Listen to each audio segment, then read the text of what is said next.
Hi, I'm Patricia Grabarek. And I'm Katina Sawyer, and welcome to the Workr Beeing podcast. So today we have a Katina article. You want to tell us a little tidbit about what we're going to be discussing? Yes. So my article is about the role that the emotions that leaders show during times of crisis and how that impacts their followers' emotions, and then how that all impacts how effective the leader is perceived to be. Okay, so this is all about crisis. Yes, and all about leaders. I was thinking that this might be good timing. I think a lot of leaders are kind of struggling with how to lead during this period of time. What would be the best way to show up for people? And so this kind of gives a good perspective on that, and also shows the impact that your emotions can have on other people's emotions, which I think people are also kind of concerned about. Yeah, I think that makes sense. Well, I'm excited to dive in. Before we do so, it's June. Hi, future selves in June. Yes. As a reminder to everyone, actually, this week that this is airing should be the week that little baby Johnson, Allie, our producer's baby, should be born. At least the due date is in this week. So we are recording earlier to have a bunch of episodes ready for all of you when that happens, when baby comes.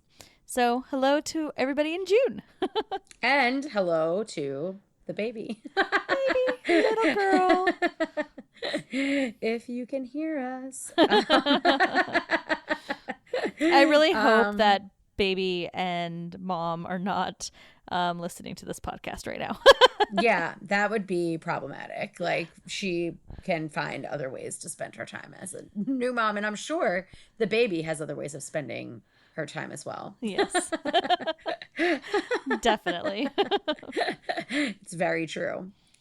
So how are you doing this week? This week in the past. Yeah, currently this week, but we don't know how we'll be doing in this week in June, I imagine. I'm going to say we're good. Yeah. Cool. Yeah. We're doing good. That works. But yeah, no, right now in recording time, doing pretty well. It's a Monday, and I feel like, I don't know, my Mondays are always very busy. It's like I feel like I end up front loading a lot of my stuff during the week, and so Monday and Tuesday tend to be super busy. But it's towards the end of the day, so I'm feeling pretty good. I feel like I was pretty productive, and I'm happy to be recording with you. Yeah. How are you? Me too. No, I'm good. I did my sound immersion class this morning, so I started my day with like some mindfulness. So that was lovely. And then I actually spent my whole day thinking about mindfulness, writing this paper on mindfulness. And that actually was more difficult to maintain mindfulness during, because it was like very we ended up making some progress on it, but it was like basically like 7 hours to write 2 paragraphs, but they're good paragraphs now, so that's helpful. And then I went straight from that into recording here. So I've had a day full of things related to mindfulness, which is kind of interesting. That is interesting. Yeah, I feel like I would lose my mindfulness if I was writing 2 paragraphs for 7 hours as well. So well, it's also like we have to read so much stuff as we're writing, because we're like writing and then we're like, has anyone ever said this before that we could cite? And then you're like looking for stuff, and like then you're like finding articles, and you find new, and so like sort of like reading and writing and like searching, and I don't know. The day ends up going by like faster than I think it will, and then I'm like, oh my God, this whole day went by and all I did was write 2 paragraphs. But it's like but like it's because we're also doing all this other stuff too. So it feels the impact of your day seems very small when you're like, this is what I did today. And it's like a page and you're like, ah. Right. But it took a lot to get to the page. That's what I have to tell myself. Yes. There's the other research stuff that you're doing around it. So yes, the lit reviews, it makes sense, but it's just, I mean, it's got to be tedious, I'm sure. Yeah, it is, but we'll get through it. We're almost done. Yay. with the introduction. Yeah. And the results are done. And I'm launching one more experiment tonight. And then, yeah. And then we'll rewrite the discussion and then all that stuff. So it's due back on the 7th of May, but I think we'll need to get an extension. So we'll see. It should be off my plate in like a month, I think. So that'll be good. By the time this airs, yes, it'll be out. Yes. By Off the your time plate. it'll be off my plate, back under review by the time this airs. Hopefully that would make me very happy. Well, that's exciting. Woohoo. Yeah. Yes. So it'll all get done eventually, but yeah, that's basically what I was doing today. Nothing too exciting. And then over the weekend, I did some virtual hangouts. I know you did too. You had a virtual happy hour. Yes, I did. We had a few this weekend. Started off with one on Friday, which was really nice. It was with some friends of ours that live up in the Bay Area, including our officiant from our wedding and his boyfriend and then our other couple friends. So it was like 3 couples on the phone. It was That's fun. nice. That's fun. Did you throw your burritos? Oh goodness. Yeah, we talked about throwing burritos last time we recorded. We threw the burritos, but we didn't really play the game. Oh. It was more just fun to throw the burritos. Actually, Danny threw a burrito at me when I had a virtual hangout with Allie, our producer, we talked about already, and my friend Rachel.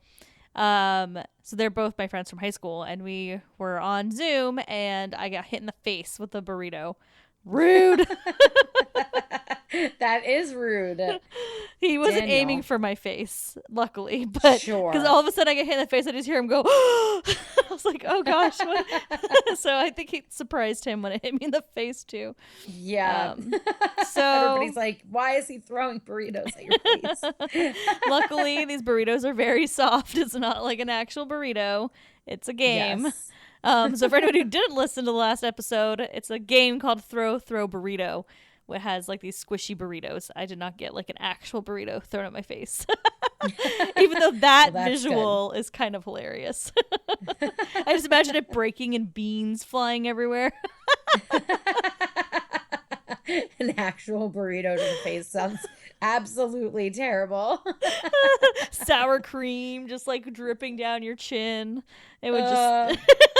That is so bad. No, but it is funny because like I'm sure, I mean, unless somebody knew that you bought that game, like I'm sure if you were on a virtual call, it might look like you actually got hit with an actual burrito. Luckily it did not. It has a smiley face, like the toy burrito does not look real. Your burritos don't smile at you regularly? No, they do not. Wow. Not at all. But actually, I saw one of my coworkers posted something online where they bought like jumbo throw burrito, and it comes with like basically beach ball burritos. What? And it's for you to play in the yard. Like, obviously, we can't do that in our house because that would be like our entire apartment would just be full of giant blown up burritos. But if you have a nice big yard, so like her and her kids got it, and they're like playing with these huge blow up burritos. Yeah, that's amazing. This is a whole craze I didn't know anything about. Now I'm learning so much about this burrito life. Yeah, burrito life. Quarantine life is burrito life, I guess. That's awesome. Well, that's very enjoyable. Yeah, I forget, on Friday and Saturday, I don't think we had any virtual happy hours. We kind of just like stuck to ourselves, but yesterday we had one. And so that was fun. But yeah, it was a good time. Good time, no burritos, but you know, we'll figure it out. Maybe one day. You're inspiring me. So tell me all about this leader stuff that you were talking about before. Let's dive into this article. I want to know more. Okay, sure. So this article, as I mentioned, is discussing what happens when companies go through a crisis. And it could be an externally imposed crisis or an internally imposed crisis. So like something that happens that the company has absolutely no control over, or something that the company had some control over. In this instance, while the current crisis that we're going through is one that, companies did not have any control over. In this instance, they're looking at something that the company did have control over. However, I think that probably the results are transferable to decisions on how to handle things, because there are lots of different options on how to handle it. So I'll talk a little bit more about that, but there's probably some relationship between these findings and what would happen with regard to the way that your company's deciding to handle the decisions that it's making with this like external crisis. And so basically they're looking at, when a crisis happens, what kind of emotions should the leader express so that people feel that the leader is actually effective, and people feel that the leader is actually doing a good job. So what's the article called? And yes, the article is called "The Effects of Leader Negative Emotions on Evaluations of Leadership in a Crisis Situation, the Role of Anger and Sadness." And it's by Juan Madera and D. Brent Smith. And it was published in the Leadership Quarterly in 2009. So it's a little bit of an older article, but there's not that much stuff on crisis in our literature, so I had to go back a little bit. That makes sense. And 2009 is an interesting year because it came out in the middle of the recession. Yes. So I think it was also sort of top of mind at that period of time as well. So basically what this article discusses is how leaders generally use expression of emotions to try to help convey messages in all different kinds of circumstances. But it's particularly important what kind of emotions they show in a crisis, because people are looking to the leader to try to understand what's going on and how to interpret the impact that the crisis might have on the company. So even though it's important for leaders to think about the emotions that they're conveying all the time and how it might impact the emotions of their employees, it's particularly important to think about your emotions when people are really looking to you to try to interpret what's going on and how should we feel about it. Emotions are really important because they are contagious. So we probably have talked about this before on the podcast, but especially negative emotions catch on very quickly. So when you see someone displaying an emotion, positive or negative, it's likely to enact that same kind of emotion in you, and you're likely to mimic that emotion back to the person. So if someone's really happy, you're likely to feel happier and then mimic that happiness back to them. Or if someone's really sad, you're likely to feel sadder and then you mimic that sadness back. And in the meantime, if you see 5 other people and you're mimicking that sadness can also catch to them, and then they are mimicking sadness back to you. So emotions can kind of catch on in a contagious way.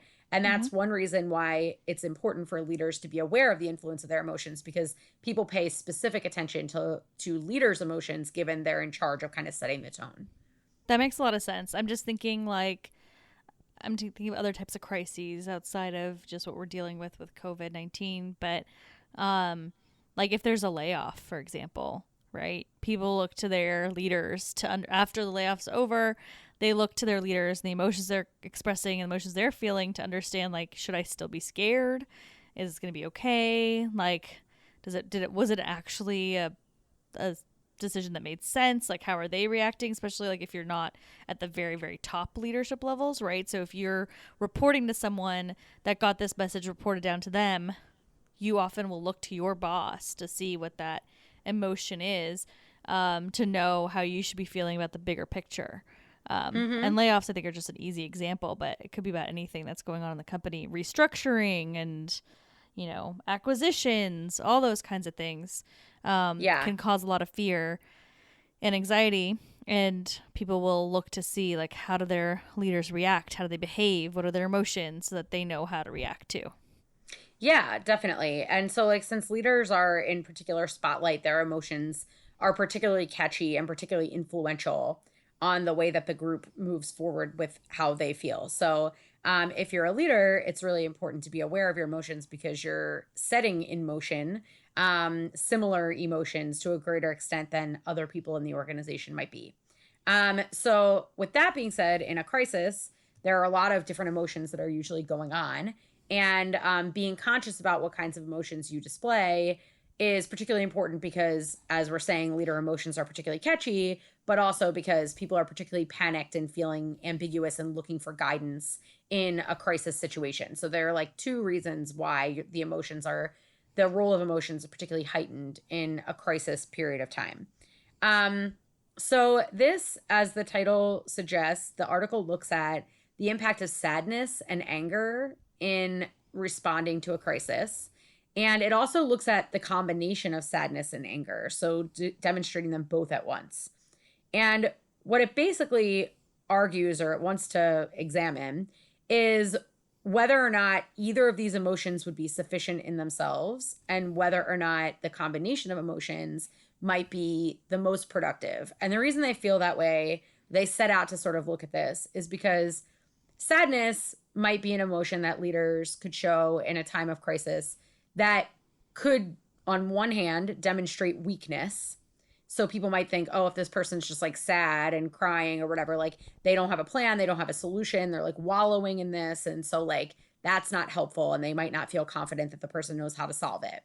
On the flip side, showing sadness also shows people that you're like warm and you're able to show sympathy, or you might have empathy for what's going on.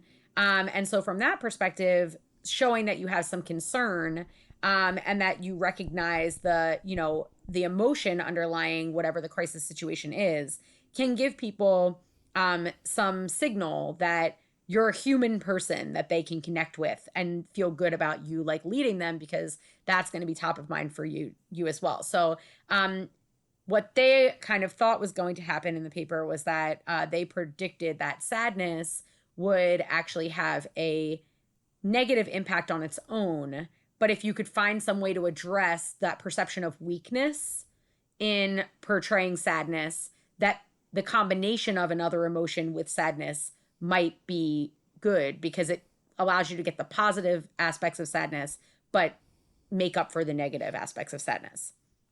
Right. So with anger, it's kind of like the negative aspect is strength and seeming weak. If you're adding in the emotion of anger, anger is kind of a stronger emotion. Mm-hmm. Yep. Yeah. And so anger on the positive side shows people that you have strength. So it might make up for the sadness and weakness piece if you display it in conjunction with sadness. But on its own, anger might show people that you're strong, but the downside might be that people might see you as like intimidating, or that you're mean, or that you're unable to experience like empathy or sympathy. So anger on its own might be kind of overwhelming for people, and they might not resonate with it. But sadness and anger together might have a good buffering combination, because then you're seen as strong, but you're also seen as empathetic. Mm-hmm. That makes sense. This is probably something we'll talk about. Did they ever look at gender at all? They did not.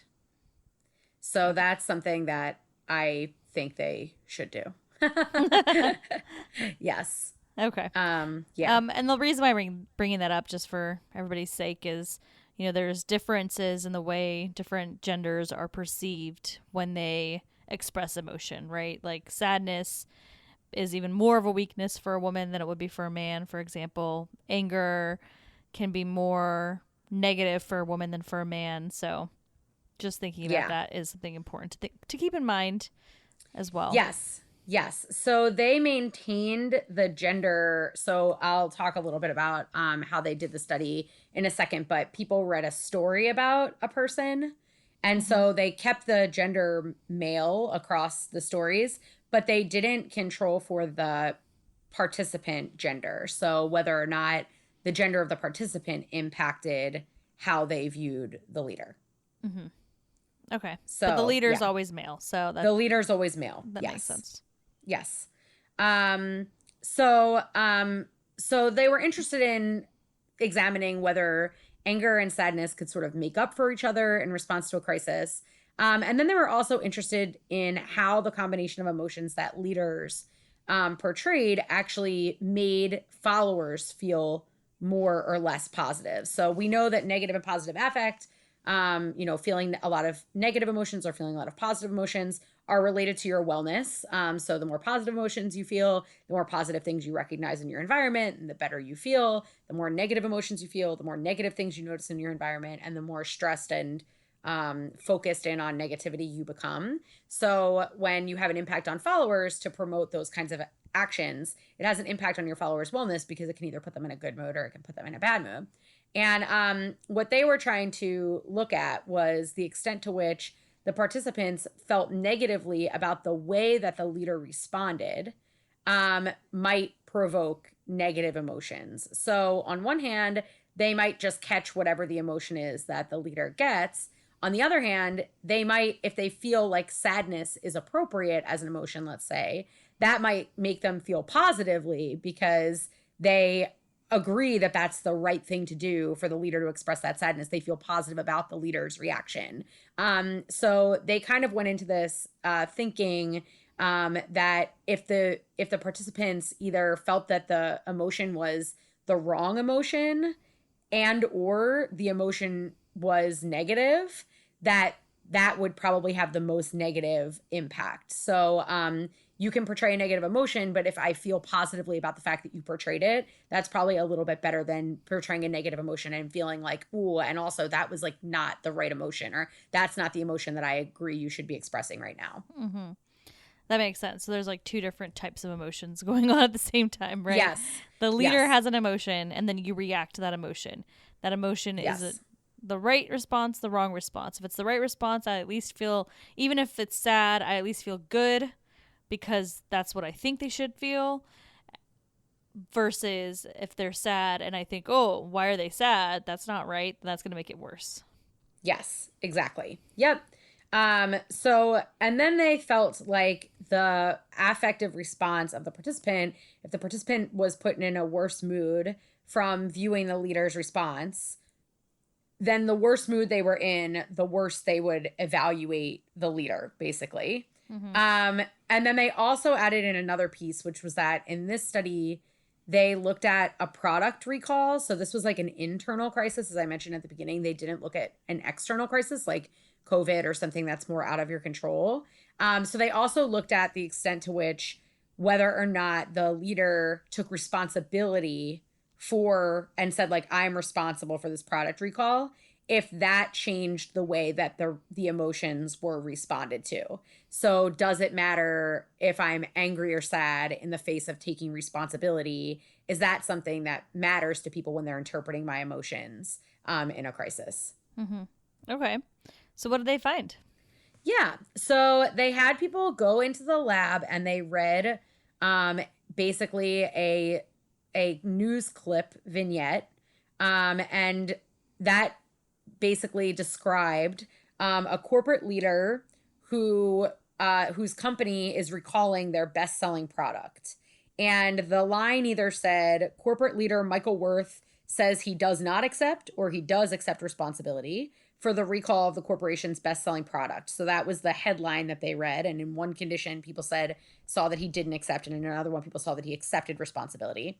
And then basically what they did was they wrote this news article, this fake news article that basically interviews this guy who's the CEO of this company. And he basically either says he's angry. So like they say, when asked how he felt, Worth replied, who wouldn't be angry? And then some people got who wouldn't be sad. And some people got who wouldn't be also angry and sad. And then later they say things like, visibly angry, Worth said this, or visibly sad, Worth said this, or visibly angry and but also sad, he said this. So they basically manipulate what emotions you think this person is expressing, as well as whether or not you think that person took responsibility. So basically what they found was that if you expressed anger and sadness, or sadness alone, you were seen as more effective. But if you expressed anger by itself, that was no good. So people don't like when you're just angry. But this was only true in the condition where the person shirked the responsibility. So if you're not going to take responsibility for it and then you're also expressing anger, that's problematic. So basically, if you're going to say, I had nothing to do with this, and I'm also so angry that it's happening, that's the least favorable response that someone could show. If you're going to take responsibility for it, actually the taking responsibility overshadows the fact that you're showing other emotions, and people just generally like you because you're actually taking responsibility for what you can take responsibility for. So taking responsibility ends up basically covering for whatever emotion, because if you're saying you're responsible for it, people kind of give you leeway to feel about it however you want. It's only when you're trying to say you're irresponsible that people are upset by angry emotions. That's so interesting. Okay, so if I'm a leader and something is my fault, I take the blame. My emotions don't matter as much. I say this is the reason, I take responsibility for this problem. Um, and then I can be sad or angry or whatever. Everyone's kind of like, they're almost giving you leeway that, okay, well, now you can deal with your own emotions and how you feel about yourself in this situation because you are the reason, or you are taking that responsibility. Mm-hmm. If I'm a leader, though, and I don't take responsibility and then I'm just mad, then I feel like that would make people in a lot of ways anxious. Like, who are you mad at? How are you going to deal with that Mm-hmm. anger? Versus with the sadness part and the sadness and anger, like that sadness softens it. But an angry CEO that's not to blame for anything, um, just as bad. Well, it also makes Yes. sense too, because it's like I'm recalling a product. I'm leading this organization. How am I taking no? I think there's probably also a component here of like, well, how is this person taking no responsibility? Like, they are the leader, even if they didn't actively do anything. They should take some Mm-hmm. responsibility for it. Yes, exactly. Exactly. And also, um, they found that when you feel negatively about your leader, you also feel more negatively. So it does catch on when someone is upset with the way that you handled it. So when the leader expressed anger, people felt more negatively, and then that influenced their evaluation. So if you want to be viewed positively, sort of a solution is to take responsibility for what you can take responsibility for. That helps to give you some more leeway in how you respond. But if you are not going to take responsibility, it's a little bit of a risky road. You should be prepared to handle your emotions very carefully, because if you're not expressing some level of sadness over what's going on, people are going to see you as like overly callous, or not concerned with anyone else's well-being than your own. And so that's a really important takeaway. Plus, it'll put people in a bad mood, which then leads to negative downstream consequences that they didn't measure in this paper, but that we know is true from the literature, that when people are in a bad mood at work, they don't perform as well, etc. So you're setting your team up for, it's not just, if you're trying to make yourself look better by not taking responsibility, and then you're also acting angry about the situation, you're not doing anyone any favors. You look bad and your team will end up performing worse. Yeah, that makes a lot of sense. It just honestly, it almost makes me feel like, I don't know. This is like kind of going on a tangent, but I feel like in certain political situations, like when you're watching things with leaders in different parties and whatever, everyone has their own opinions and beliefs. But I feel like if you see someone saying something that you don't agree with, and then they're showing certain emotions, I feel like you have these reactions, and I feel like it's somewhat, I don't know. It resonated with me in my example in my head. I don't want to go Mm-hmm. into too much detail, but I just feel like there's something to be said about someone, not taking any responsibility and then showing um, an emotion when you know that in the end that person has some responsibility for it. Mm-hmm. It just Yep. makes you mad, and then you get mad, and then you get upset, and then your mood is ruined, and then yeah, and then that obviously leads to other consequences versus the opposite where they take responsibility. Then it's like easier to kind of let go of the actual problem, I think. Yeah, absolutely. Yeah. And people in both conditions disliked the angry alone condition the most. It was just significantly stronger in the condition where they didn't take responsibility. So it's never a good thing. It's never your best option just to display anger, but especially if you're going to shirk responsibility, it's bad. So and I think another kind of takeaway thought about this is that, when you're approaching these kinds of problems, even in a circumstance that, and this is not in the paper, but I was just thinking about this as I was reading the article. Even if you're not in a circumstance where it's like, in this case, it's a product recall and the crisis is clearly caused by something going on within the organization.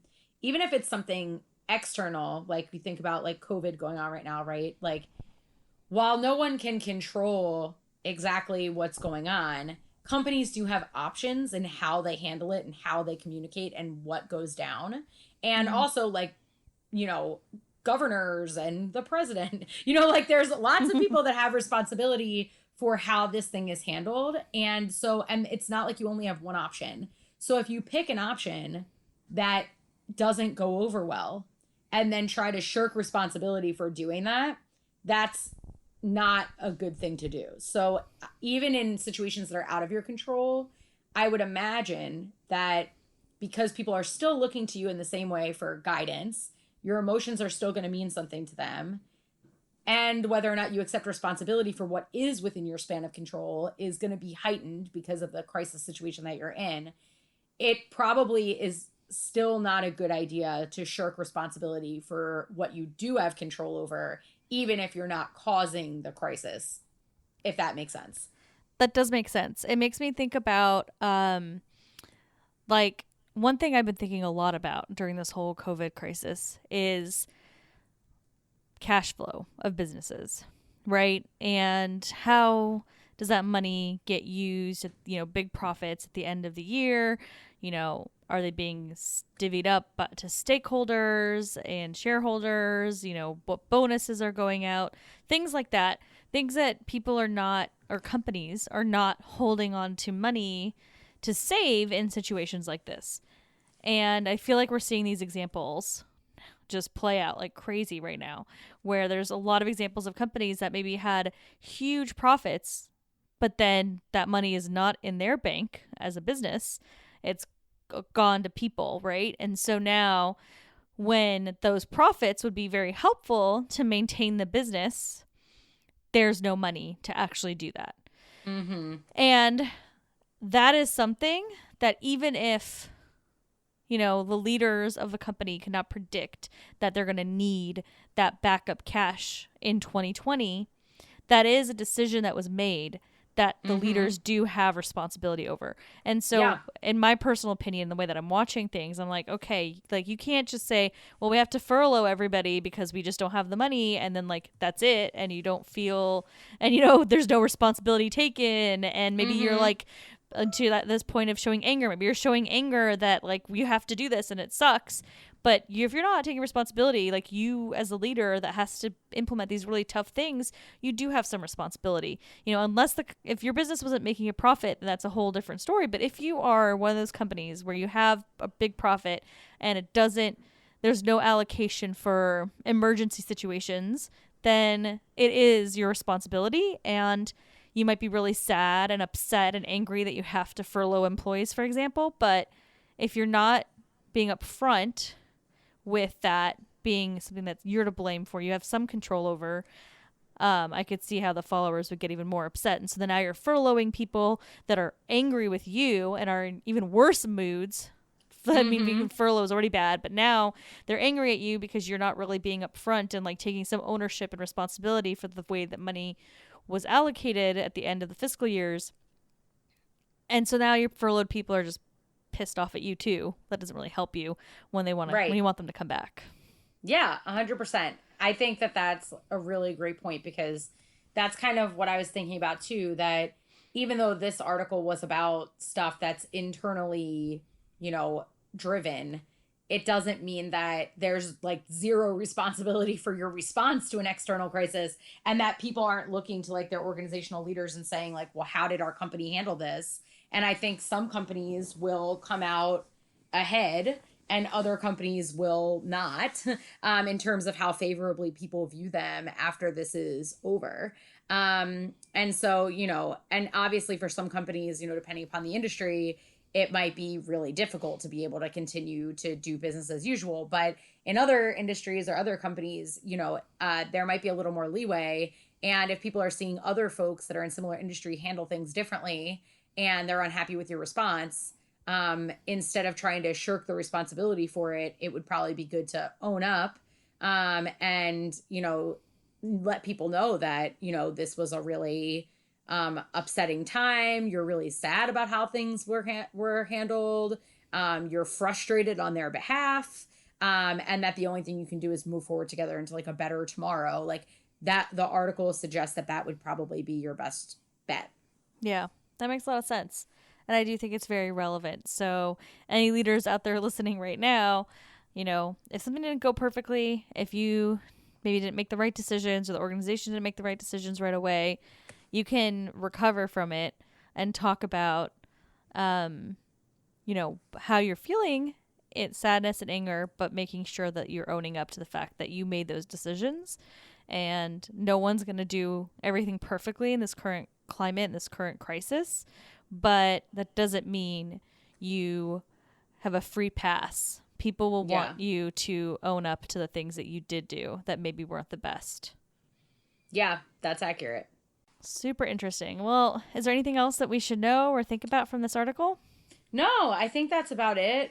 This is, you know, obviously an article about people going through a tough time. And like you said, nobody's perfect. And I don't think people expect you to be perfect, but they do expect you to be human. And I think showing that you understand your weaknesses and that you're willing to show a range of emotions, even vulnerable emotions, helps people to know that even if you made a misstep, you're a person and they can still have faith that you understand that human connection, which makes them more confident in your ability to continue to lead. Yeah, that makes sense. And then it also helps them not feel as bad and helps their wellness. So help your people's wellness too by just being a little bit more aligned with your emotions and what message you're sharing and not just being angry at nobody when maybe you're a little responsible. Yep, totally. Totally agree. Totally agree. Well, thank you so much for sharing this article, Katina. Yeah, thank you for listening. Of course. And we'd love to hear from all of you listeners. Send us a note. Let us know what you think. You can email us at contact@workrbeeing.com. You can find us on social media at Workr Beeing on Instagram, LinkedIn, Facebook, and Twitter.